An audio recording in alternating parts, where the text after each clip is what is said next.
Bibi Aboko.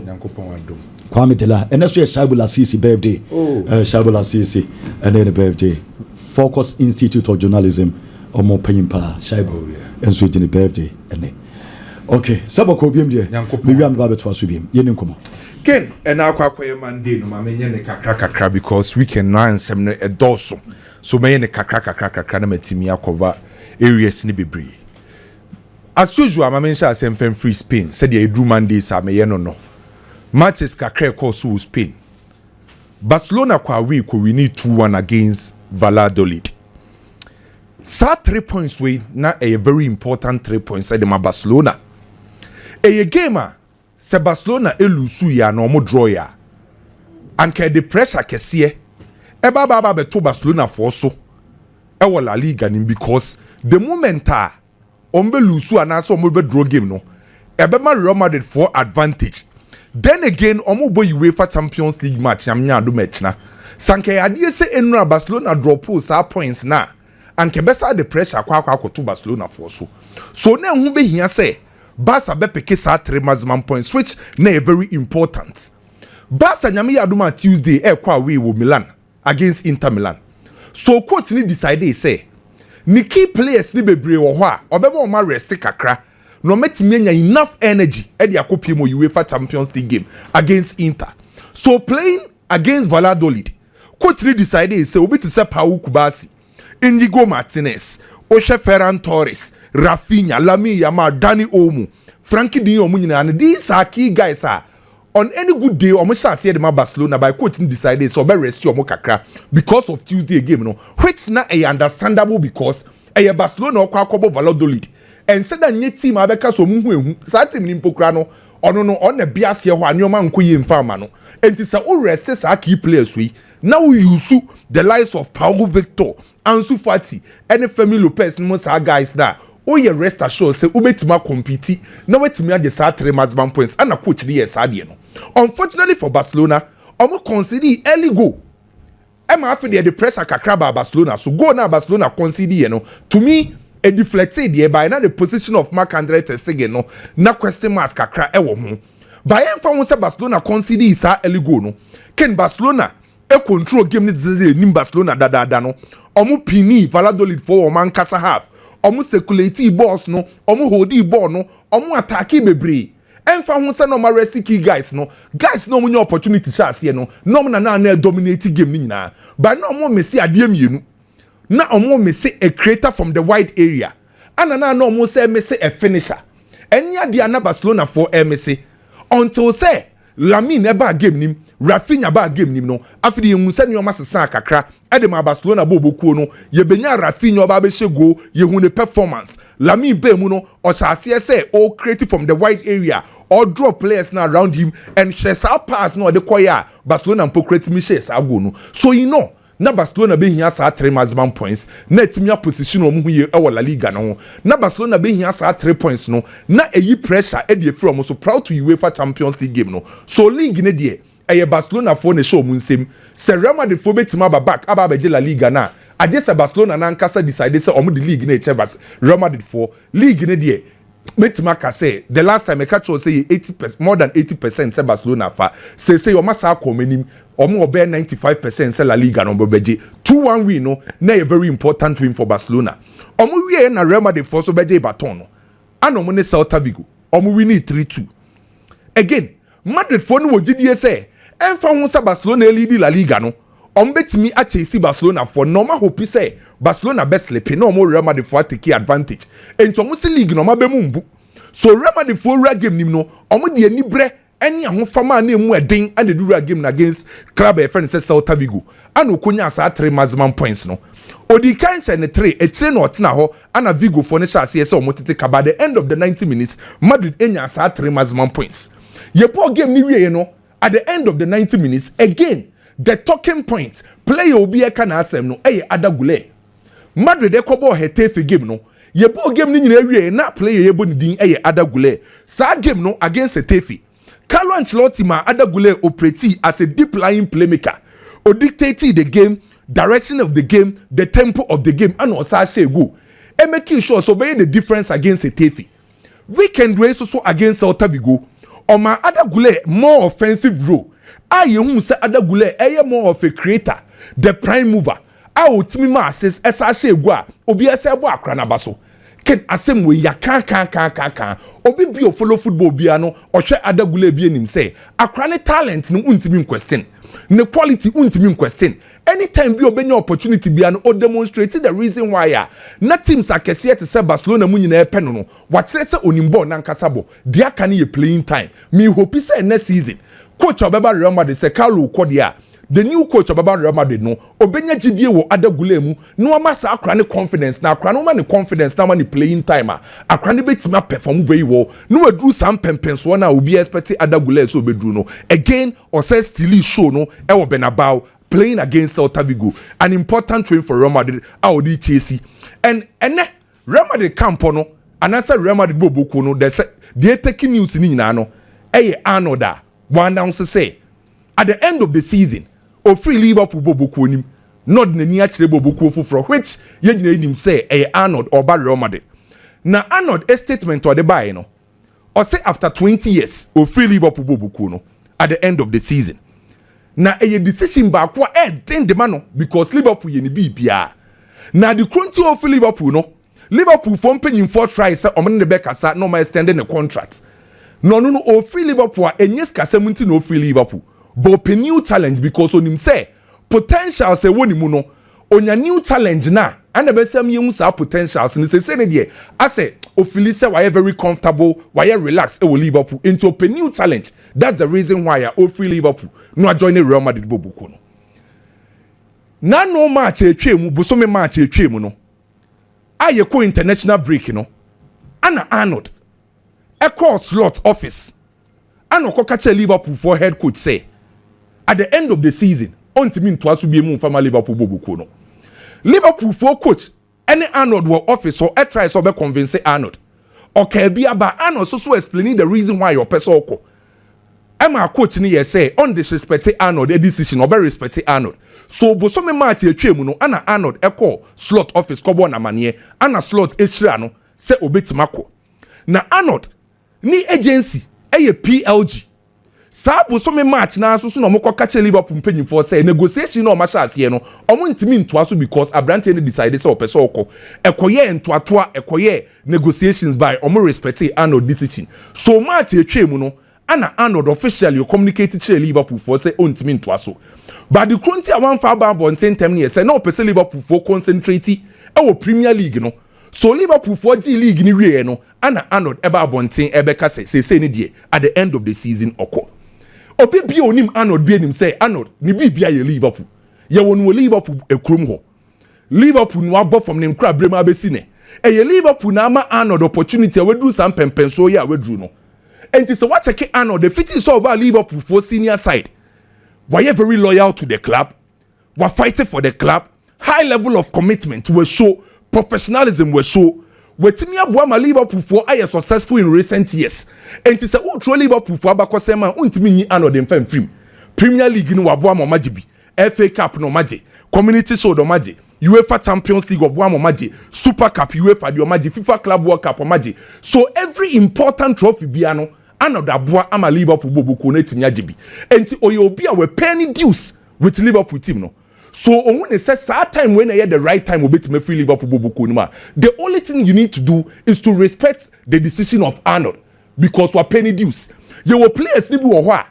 omo pese omo be free omo Boyhood club omo pese omo retire omo Boyhood club obeti say Gerrard oye dey no pese otina Liverpool bobuko ni bewie eno no ewo ho ane ewo bi wo so ase otimi achieve de wo so achieve bia na open new challenge typical example Eden Hazard Pelé Hazard ye de was ye de ma Chelsea na at the time Madrid buy no that time no hu say wa achieve wabo ama Chelsea edru sam pempenso no e was so face new challenge sa na wiase ne tie Ronaldo ye be with Manchester United so Arnold ye be with Liverpool understandable Real Madrid na oba no bibie ni where guarantee say Arnold e be successful for Real Madrid and I say onye successful say o sign high quality player o sign high profile player bibie ni where guarantee say oba no automatically obe successful obetima ba obefeli obetima ba obeye successful by ken nukre wo mni say obi bi o follow football bi enim say we Real Madrid na wo sign Arnold unim say wa ade quality to set up. Already Real Madrid for right back ono. Omo cover her. Over 33 years. Vasquez over 33 years. Untimi rely on these right backs. So definitely I was a upo be at the next 5 years, 6 years. Obet me and yes long term the amount. And Arnold, I was 26 years. Obet me about the next 5 to 6 years. Eddie Amar Real Madrid Bobo Kuno. Or that experience, or winning mentality, or enough quality, or you be a serial winner. And to ban urban adaptation, any problem, and farmano. The Hiane say oba, obetima working hard. None weakness are a woho, the uncle for Taika fan or only say defensively weak. The Hians obey improve. Not the new coach of Real Madrid, Sekalo Kwa, or not to bet my boy Arnold. Ama Arnold, they do some pension or kono. And to me only says, oh, yeah, cost benefit analysis are a win-win for both sides. Oh, yeah, cost benefit analysis are Real Madrid for ever benefit because one. Sankey idea say Arnold with 2-year contract in Pokra or Liverpool. Now also Kotona, he's got about Koto Arnold. Oh, sign free player. And to Madrid in Cotuesca, you bet you are a signing on bonus. Arnold Ajia to me say Real Madrid for salary structure and no very respected. All my Real Madrid for and go above almost salary structure. No. Now Liverpool for were ready say Ombema Arnold. I had the highest paid fullback. Premier League. But said you more can say Kavaya a fit now or no bar. Send Arnold for mana. Oh, Kavaha was so saying Arnold. And she said, oh, Kavaha and cannot do for mana. By the woman, you say, Untimin rely on Kavaha the next 2 to 3 years. So definitely, I was a pay a long-term replacement. Okay. So long-term replacement, Arnold. And luckily for Real Madrid, Arnold no or experience that. Or ye serial winner that. Or you be Wageni the was what team achieve the was achieve when who be a new team na oba a new challenge into the hands of adapt very well. No working on weakness. To me, maybe they may say a good move for Real Madrid. Then Arnold oba Real Madrid oba a lot for Real Madrid Football Club. Chelsea a winning against Liverpool. Ken, a good for Chelsea so winning is a game no. Okay, Saturday na me no di nkomo say a game back personalities na was a mobile game in Chelsea and tactics and you personality obi to say Kopama. Go no say in Pokra and yana many you. The performance of Kopama and making the difference. Sa go no say any day. Nay icing on the cake. And a boy and to say or say go no. Even the goalkeeper of Chelsea in Pokra no to Mika was celebrating because no say go ache. Madreke performance on the flanks very good. Ocha Caicedo providing sub balance or inverted from the right full back area. Defensively Kukureya and making sure say or best stop Mohamed Salah. So in all. Now a very three important points for Chelsea. A push you almost fight for UEFA Champions League slot next season. Now me de manusi no. Oh yeah story be say Simone Inzaghi say ombe double up on Lami Yama. Ombe ma players mienu miensa nyambo echna ombe ma ke Lami Yama. Kena ye simple. First game no, first leg ne sa no mo ye. Ba Lami Yama na ye Lami Yama ano fa game ni nyina. Enya time bia no benya ni day. So in the return leg se Simone Inzaghi ye coach de Inter Milan so be double up on Lami Yama. Then the other guys na omo Barcelona no and there was say omutimi nya omudi. Okay. Enti nyame adom e china chade mo. Ye ba bewremu ye pa. Yemfa eno ensuo ne yento aso but ma memfa we into say ya doubles soccer academy.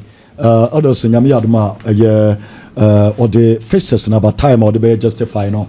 Ewo nkrunkra obey justify no ewo so enti se ba bia wo bia wo temi nka bia no se wo hwe eye nkro no bia na wakoho ense ba bi bebre obey bi enso ewo nti justify ni ne ense I have Kenya se na start on the knife knife ya I have Kenya se sunyane area and sunyane I have Kenya se ewo bron hafo enti e bron hafo nya Ashanti region I have Kenya se bron hafo on the knife. Yeah. And oye a hodie no. Okay. Nti other ones no na eto and Sunyane su 10th. Techiman 11th. Nkransa 13th. Bolly Bamboy 15th. Okay. Inti yeba. Nti Bolly Bamboy justified on the 15th. Nti mo amwo North nyina na ma hyɛ nso. Nti enne wo no. Mo amo pesa mo soccer academy ya double soccer academy no. Justify na course nti areas na ba bia ben wo no na wa joining.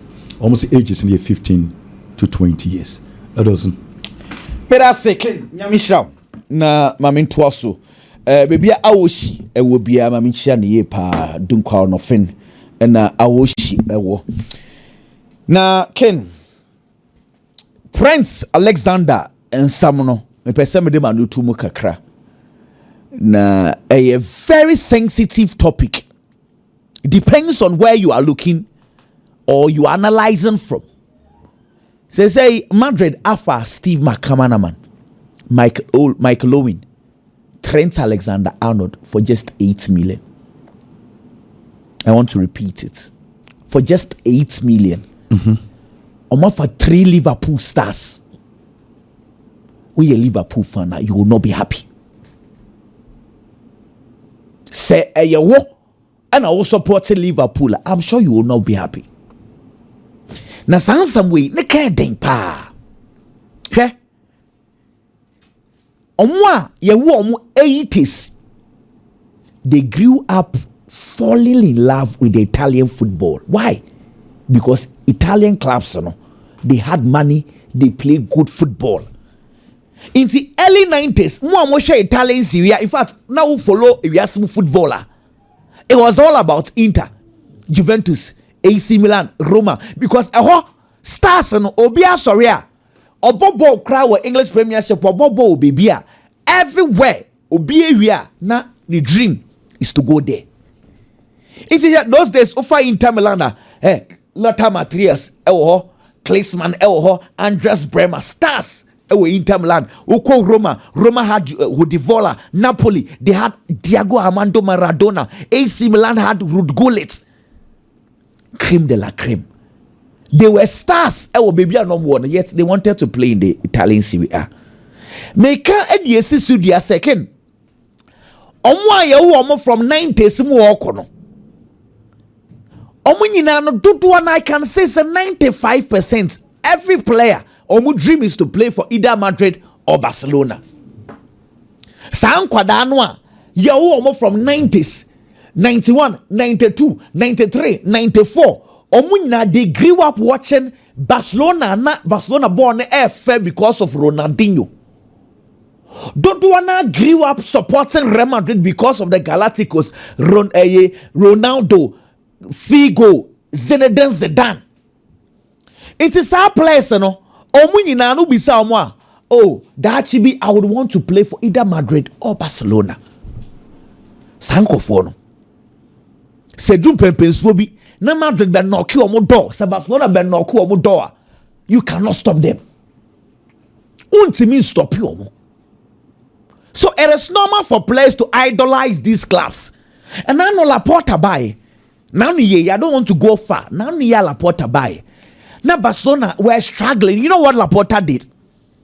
Or you saw Barcelona mileage. And then I decided, okay, you saw Barcelona Dino players. Every player want to play for Barcelona. So Sadia, when Barcelona first started some of free players, Eric Garcia free, Memphis Depay free, Aubameyang free, Frankie C free, Christensen free. What can I period? Just 2 or 3 seasons ago, Barcelona were picking free players on Kwan.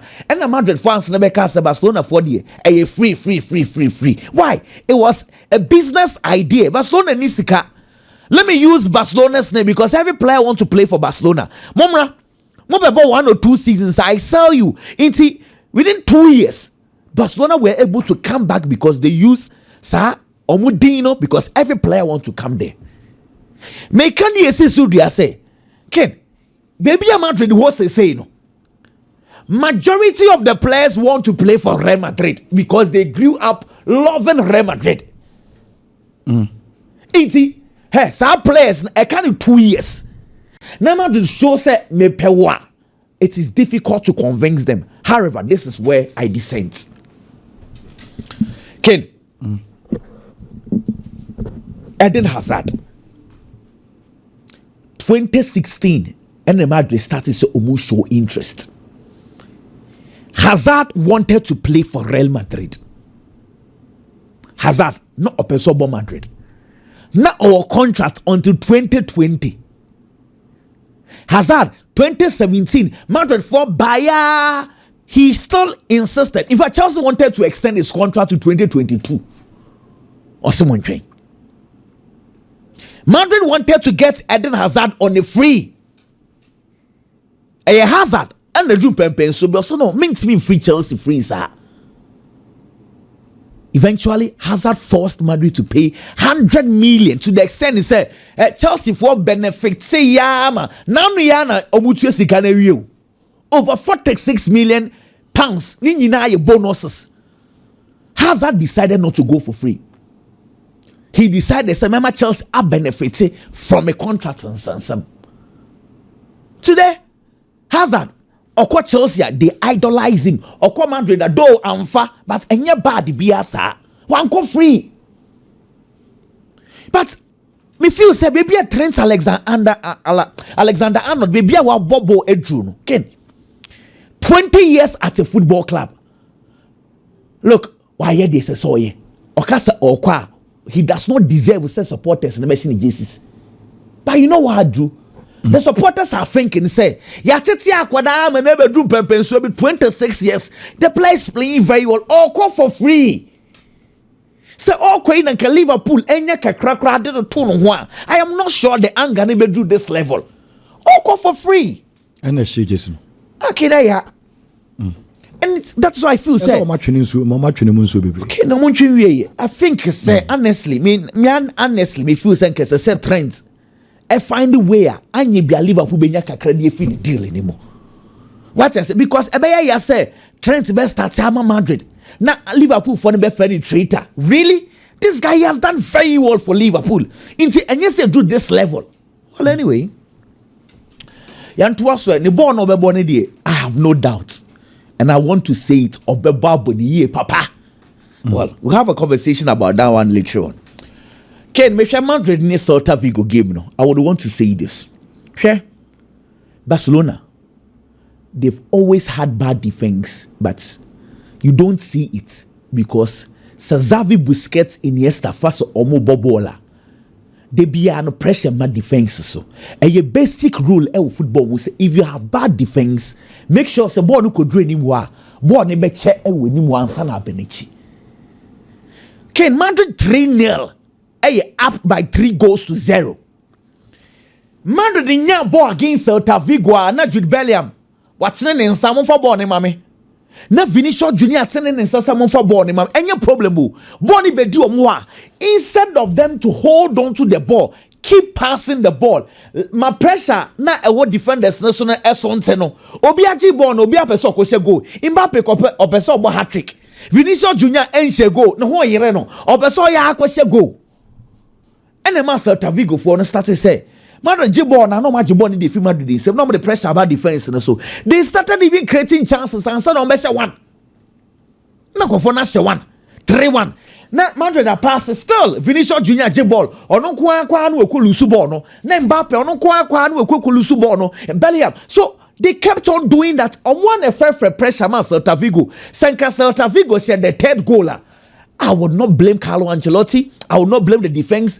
Players they are more experienced to know. Say what's your three? No opponents in Shabia. You don't rush the ball. My problem with Madrid is say could drain ni mu pass ni mu no. Vinicius Junior better no ball. Me person me say go sisia. Yan pass ball. They don't like that. Oh yes, so what the pressure bad defense and again Madrid bad defense. So don't put pressure on your defense by wasting the ball up front. And only Madrid problem in Tikin. Since I almost say Girona 2-0, February 23rd. Madrid have bought over 15 games. They be a Madrid Besha. 1 goal difference. 1 goal difference. And you're unacceptable. Well, anyway, share your taka say Rubina Morim the defense, no. Set pieces be a bad Manchester United are conceding. Rubina Morim admit he is working on it, no problem. How many times na ye more Arsenal abaso say Nicolas Jova say Yasmo bieniwa onim set pieces coach chain Nicolas Jova say Arsenal nya set pieces a omo koshe. How is this acceptable? Say the same Nicolas Jova na ye born abaso no. Say who pet teams a consider kesia power set pieces say Arsenal. How is this possible? Say Arsenal like say Otasha goes via set pieces. The same Arsenal were considered 12 goals via set pieces. Is this acceptable? Look, say Arsenal, weekendy, me disappointment. How we consider set pieces? Arsenal be bomb of our crucial game against PAG. Mikel Arteta aye lineup. Up the place yet again he lost the game. Look, Arteta.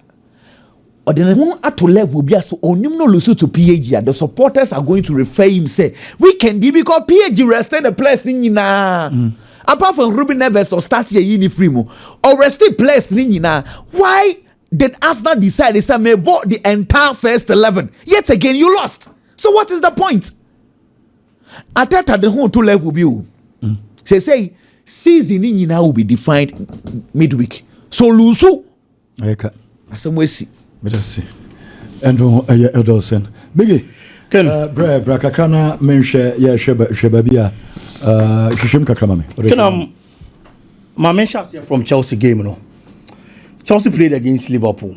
Chelsea had a lot at stake. Not Chelsea when Yema be I didn't was almost forcing a coin be almost 4 points from Liverpool. Not Chelsea was all qualified for the Champions League. And this particular 3 points, I bet watch Chelsea a man that cushion. And so was Roman Manema Konkain and the Chelsea Bobo Kono. We are only free on more. Chelsea team so since 2021, it has been difficult to bet Liverpool or in the Premier League. Into the last 10 matches of my ball. Not Chelsea team share Liverpool Premier League anymore. And that was also a motivation. Such Chelsea team to also manage 11 between these two teams. So it was a motivation enough for the Chelsea team. So move to me actually Liverpool. Then again, Liverpool already was the Premier League title, no? And they are not going to attach so much seriousness. It is only about 10 matches previously. What draw 7, what lose 3. Now win to me Shenoa. Not time I watch the Premier League. We went to me and Shena, the baby, and I'll be saying Shena, I'll be channel. So Chelsea needed to do that. And no more, yeah, no more fast at 3 points, no. But me interest in game, I am near Mammy, no. Me want about player friend is Romeo Lavia. The performance in the game. Honestly speaking, he played 23 passes, completed 23 passes. The only player in the game when misplacing a pass throughout 90 solid minutes. And I've seen say if not for injury, Ebiananka player friend is Caicedo, and I say Enzo, Ebenya a very good partner in midfield. In player friend is Romeo Lavia. The performance and it was so. The last time I hear story say possibly Ebian after season the Chelsea be jana kwine. And I feel say looking at the few minutes Abranti and Enyano. So move to me and working on the injury concerns of the player. Now what stay fitter, they have to give him another opportunity next season. Because anytime he gets that little opportunity, Abranti and prove it, say he's a good player. And I fit in quad to me about Chelsea Bobo. Then again, my number 2 ye Cole Palmer. Ken, so you player, now you're star player. That is a Cole Palmer. And never and from my club now, everybody mentions your name. It is not because the supporters hate you. It is not because the supporters don't like you. But the woman say, supporters didn't be able to me. I had no. It is a 1 year sad and from more. Almost feel so wounded and Yamanko ye because and Yamako Yema one Yamako Yama Timno. Cole Palmer on the day after so about 1,162 minutes. Ken 14 solid Premier League matches. Now in Shea going from Chelsea. The last time he scored in a Premier League game was match week 21. And a Cole share. Since then, 14 matches on Shea go him. And one other both pa. What did you say? What did you mama to social media kikabino? Okay, kabi choma pa. Cole Palmer. Of course, as a player. Sana nema hano pa. Such answer na cost in our TV. And it's that make us say it is not as if the people hate him, but it because say omo di capabilities in it. Omo feel so uni mbo ne bo. And yema ko yema we be ko ye dia Chelsea. And looking at the numbers, 15 goals in the Premier League ain't bad, but he has just become a victim of his own circumstances created because on one guy's performance or dying in the last season, and don't know man for the judge, and that is our come now. Massa criticisms near the air banner, but I believe he has done very well in the game they played against Liverpool. The performance, it was superb. For a Chelsea player, he was one of the reasons in Chelsea found the 3 maximum points. And this is what the Chelsea supporters expect from the player Cole Palmer. Kudos to him and the Chelsea team. Oh, your story be about Anthony. Say Anthony say Nenije. No be person better than Real Betis. Ken. In Pennyforty Krodos or Antena for Akonye Nimguase. The Anthony we saw at Manchester United. It's not the same Anthony we are seeing at Real Betis. Minim say a price tag I had to turn about Manchester United in tea. And I offer some kind of pressure at the bar player and so they are. But so I ask how many that freedom to operate. Obianka was in Bibri. And Ubenya time. And you are growing to the game, no matter that good performances are who send our But when you move to Manchester United, especially in the world of footballer, price tag the judge amount for Biblia. People don't expect say team beto na ken ye 100 million the kind of performance na Anthony Emma for Manchester United. Enti pressure ne be sha asiaba. Criticisms ne be sha asiye say eba player ne so. But who player ne say the kind of club our baba be piem. And obi are not criticizing at that time Biana Ken. No Sefata so criticizing no. Manchester United, Anthony played 62 matches in the Premier League. And Manchester United can usher 5 goals for Manchester United and Omar 3 assists. Just 8 goal contribution in 62 appearances. Kopama call Anthony called Roberts said this saying. This season, yeah. In fact, second round, yeah. About 13 matches. Our La Liga and the Diama Real Betis. Our 4 goals and then 2 assists. It is a performance for Manchester United. And the numbers are not them.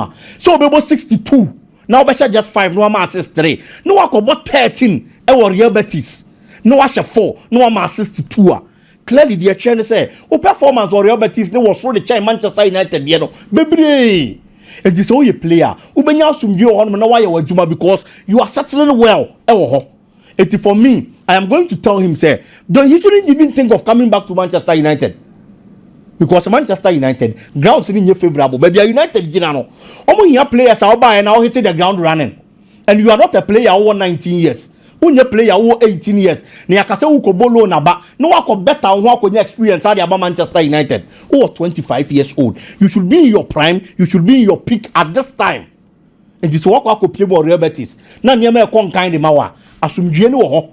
Ompe kwan bi aso ne mpanifo be kasa. No mo betimi atono. Every Manchester United. No watena ho no masi akan because clearly he is doing extremely well and better at Real Betis than at Manchester United. Ken so you Arsenal supporter. Oyamba show kakra. In the sense that and the only Barcelona bogima. Na yempon ya. Untimi nkasa wa win match no. Barcelona team wo sisi ano. A typical example of never say die. Onu ubo game na just say yapon. Omai say has. Yes. Omai say has slogan no. Onye say has na nkasa wa say ni slogan no. Aha. It's a typical example of a never say die team. Why? Because you were 2025 mono. Barcelona losing one match. One match or Lucy was in the Champions League against Dortmund. Minumi Barcelona qualifier. It was going to be difficult. Said Dortmund back out of the Champions League. It's the kind of mentality and attitude of the game. No, after getting a lot of goals, when you feel very different, or Lucy that particular game. And now in a bar, because they always win and they've gotten that kind of winning mentality. Arsenal has a big game ahead.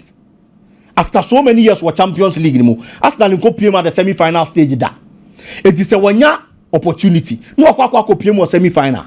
Now what's enough yabo Paris Saint-Germain opponent now in Isiano. Aka one leg. What's enough yama baba show. And only dancing. You are being hopeful. So bet me ako pack the Prince or Paris. Now also walk share and answer what qualified the next stage, which is the finals of the Champions League. Since 2006, Untimin Kobia. Now signed Tenefia against Bournemouth. Now Bournemouth are on fighting for her. I was arguing about a matter of concern. I am saying Bournemouth are on fighting for her because Bournemouth position and all that before playing Arsenal, the 10th position no done. Or no? If it's a Premier League on that's our position be that. Bournemouth this season per points accumulation almost best performance this season so many 50 plus performance and he has already achieved what Napoleon couldn't achieve.